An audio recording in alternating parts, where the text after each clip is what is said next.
निलेश लंके साहेबांनी त्याला आज तूर्त मान्यता दिलेली आहे आणि मला विश्वास आहे की यातनं चांगला तोडगा महाराष्ट्रातल्या दूध उत्पादकांसाठी आणि कांदा उत्पादकांसाठी सरकार काढण्याचा प्रयत्न करेल। ते करण्यासाठी त्यांना काही वेळ पाहिजे होता, तो वेळ देण्याची भूमिका निलेश लंके साहेबांनी आज मान्य केलेली आहे आणि त्यामुळं त्यांनी हे आंदोलन स्थगित केलेलं आहे।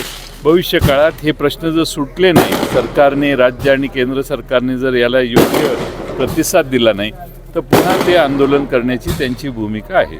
आजपर्यंत अशी कल्पना कधी नव्हती, पण निलेश लंके साहेबांनी आग्रहाने ही भूमिका मांडली की दूध उत्पादकांचा खर्च विचारात घेऊन त्याचा दर आजच्या मितीला 40-41 रुपये होता। दूध उत्पादकांच्या दुधाचा खर्च आज 40-41 रुपये होत असेल तर महाराष्ट्रातली भेसळ बंद करण्याचं काम करा।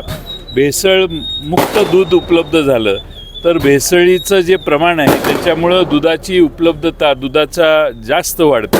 त्यामुळे भेसळ बंद जर झाली, कठोर कारवाया केल्या, जो कायदा आहे त्याची अंमलबजावणी सरकारकडून जर कठोरपणानं झाली तर मात्र ह्यात दर वाढण्यात देखील त्याची परिणती होईल। आणि त्यामुळे त्यांचा मुद्दा बरोबर आहे की अनुदान वगैरे ह्या गोष्टीपेक्षा तुम्ही बाजारच चांगला द्या।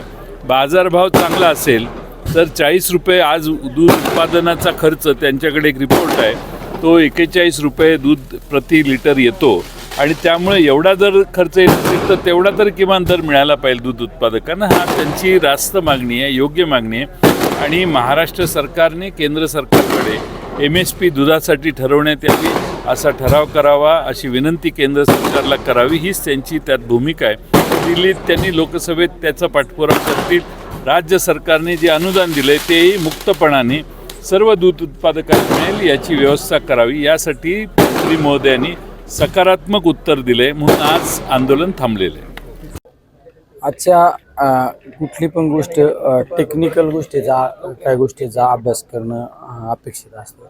आमची जी मागणी होती कांद्याच्या निर्यात बंदीची आणि दुधाच्या दरवाढीच्या, त्या बाबतीत दुग्ध विकास मंत्र्यांशी चर्चा झाली। आता सध्याच्या परिस्थितीत कांद्याची निर्यात बंदी जरी उठली पण ते परमनंटली कायदा झाला पाहिजे, ही आमची मागणी होती। तर त्या संदर्भात त्यांनी सांगितलं की राज्य सरकारच्या माध्यमात राज्य सरकार केंद्राकडे पुटअप करते आणि केंद्राकडे पुटअप करून आपण ते अंमलात आणण्याचा प्रयत्न करू असं त्यांनी आश्वासित केलं।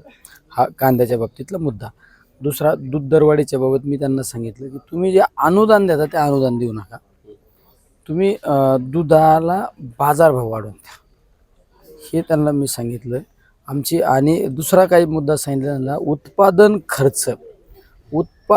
खर्च आपण रेट त्या ठिकाणी केले पाहिजे। कारण आज दुधाची परिस्थिती काय, दुधाला उत्पादन खर्च 40-41 रुपये लिटर दुधाला खर्च आहे, उत्पादन खर्च। तर त्या बाबतीत त्यांनी सांगितलं की आपण नवीन कायदा अंमलात आणतो, तर या सगळ्या गोष्टी करण्यासाठी मला एक ठराविक कालावधी पाहिजे। आता त्यांनी सांगितलं की 30 रुपये आपण दुधाला रेटवर 5 रुपये अनुदान देतो।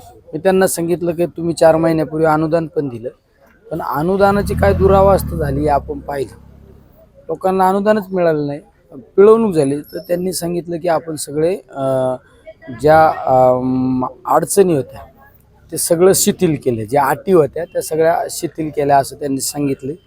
आता त्यांना आम्ही मुदत दिली, एक 15 दिवसात आम्हाला त्यांनी सांगितलं की मी यामध्ये निश्चित बदल घडून देण्याचं एक आश्वासन त्या ठिकाणी दिलेलं आहे। नाहीच झालं तर आम्ही आंदोलन तात्पुरतं स्थगित केलेलं आहे। आमचं नाही समाधान झालं, त्यांनी शब्द दिल्याप्रमाणे नाही पाळला, आम्ही परत आमचं आंदोलन हे करणार।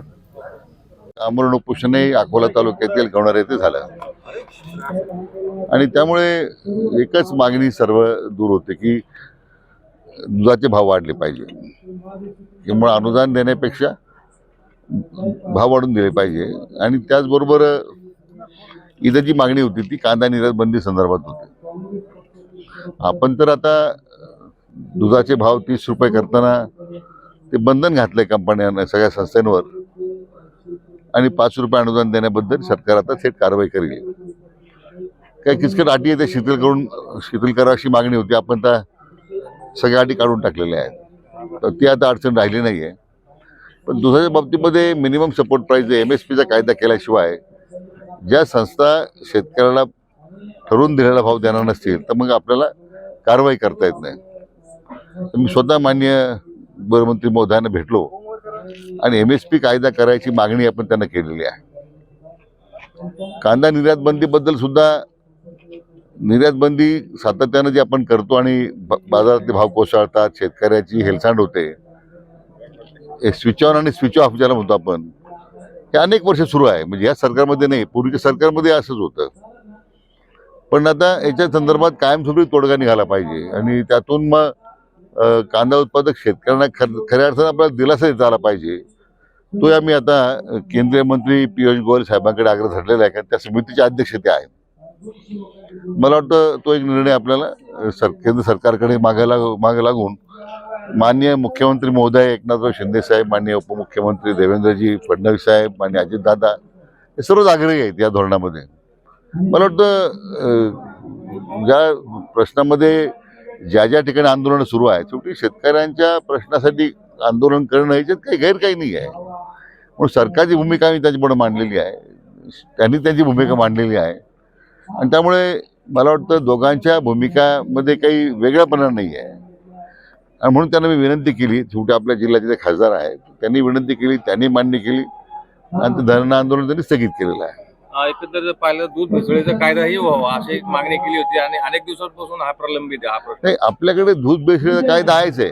दुर्दैवानं काय झालंय, फूड अँड ड्रग ॲडमिनिस्ट्रेशन जे अन्न व औषध प्रशासनाकडे मनुष्यबळ नाही आहे. आपल्या जिल्ह्याकडे 3च लोक आहेत. आम्ही आता माझ्या खात्याकडून जसं आता आरे प्रकल्प बंद पडलेला आहे, आमच्याकडे 250-300 लोक सरप्लस आहेत. आम्ही त्या FDAला विनंती केलेली आहे की फक्त दूध आणि दुग्धजन्य पदार्थ पुरतं अधिकार आमच्या दुग्ध विकास विभागाला द्या. म्हणजे सगळे कर्मचारी आम्ही ज्या बसून पगार घेत आहेत त्यांना पूर्ण क्षमतेने कामाला लावू. भेसळ जरी आपण प्रचलित कायद्याप्रमाणे कारवाई जर केली तरी 20% 25% दूध आपोआप कमी होईल. परंतु तो निर्णय शासनावर अजून होत नाही. त्या खात्याचे मंत्री अजूनही त्या विषयामध्ये त्यांनी मला सांगितलं, धर्मबाबा आमचे आश्रम आहेत की त्या विषयामध्ये मी अभ्यास करतोय, तर त्याबद्दल अभ्यास पूर्ण झाल्यानंतर करू. दुधाला 5 रुपये अनुदान देण्यापेक्षा सरळ भाव वाढ द्यावी अशी मागणी लंकेची आहे. असं आहे की ते दूध भाव वाढ देणं याच्यावर आज कायदेशीर बंधनं आपण घालू शकत नाही. हे तर 30 रुपयाची आपण सगळ्या संस्थांची बैठक घेऊन तो निर्णय त्यांना घेणं क्रमप्राप्त ठरवलं आपण. उद्या आज महाराष्ट्राचे सरस जर 27 रुपये आहेत ना, 2-3 संघ फक्त राजाराम बापू आहे, वारणा आहे आणि गोकुळ हे साधारण 34-35 रुपये देतात. आज आपल्या जिल्ह्यातले संघ सुद्धा 27 रुपयावरच आहे. मला वाटतं इथून पुढच्या काळामध्ये शेतकऱ्यांनी खऱ्या संघांवर आणि अशा खाजगी संस्थेवर खरं आंदोलन केली पाहिजे दरवाजात जाऊन, की जे शेतकऱ्याची फसवणूक करतात, पैसे देत नाहीत, भाव देत नाही. शेवटी राज्य सरकारच्या मर्यादा याच्यामध्ये आहेत. म्हणून तर आम्ही सरकारच्या हाताबाहेर सरकारच्या अधिकारात काय होतं की हे जो 5 रुपये अनुदान देऊन किंवा प्राईस पॅरिटी आणावी, उत्पादक शेतकऱ्याला दिलासा द्यावा. पण जर असं FRP जसा कायदा आपण ऊसाच्या बाबतीमध्ये केला, तो जर MSPचा कायदा दुधाच्या बाबतीत केला तर मग आपल्याला कारवाईचे अधिकार प्राप्त होतील आणि तो कायदा करावा अशी विनंती आपण भारत सरकारला केलेली आहे.